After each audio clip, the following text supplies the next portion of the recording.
Remove the sterile KneeAlign unit and reference sensor battery from blister pack. Press KneeAlign unit center button to turn KneeAlign unit on. Insert the battery into reference sensor and close cover. Reference sensor LED will slowly flash yellow to indicate battery has been inserted correctly.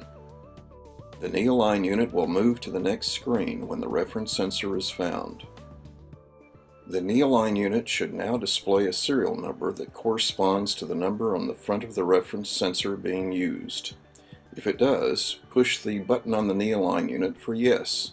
If it does not display the correct serial number, push button on the KneeAlign unit for no to let the unit find the correct serial number, and repeat this process until the correct serial number is displayed.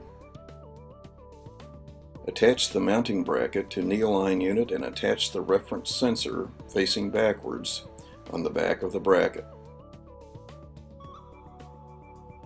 Press the center button on KneeAlign unit when completed.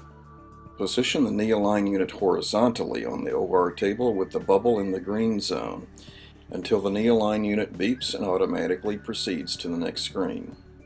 Position the KneeAlign unit vertically on the OR table with the bubble in the green zone until the KneeAlign unit beeps and automatically proceeds to the next screen.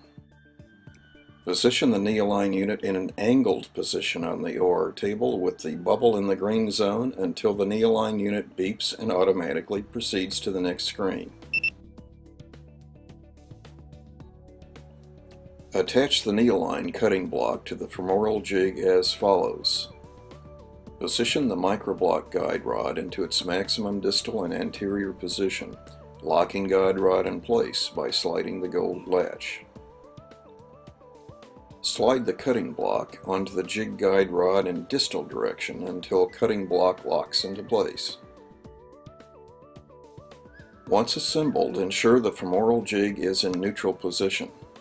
The plates of the microblock should be approximately equally spaced from each other in both the coronal and sagittal planes, and can be adjusted by turning the microblock screws with the ball driver. Press the button on the KneeAlign unit to continue. Next, assemble the KneeAlign tibial jig as follows. Set the fixation arm on the proximal body of the tibial jig to left or right for the leg being operated on. Note that this arm is spring-loaded and can be adjusted by first pulling it away from the tibial jig and then twisting it to the desired position. The tibial jig contains two levers, one on either side, that are used to lock it in its varus, valgus, and posterior slope positions.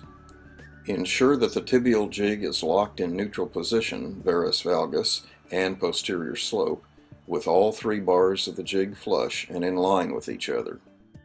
Attach the ankle tube to the distal end of the tibial jig and lock it in place by pressing the lever down. Attach the shin spacer to the tibial jig. Note that the shin spacer may already be attached. Attach the malleolar probe to the ankle tube.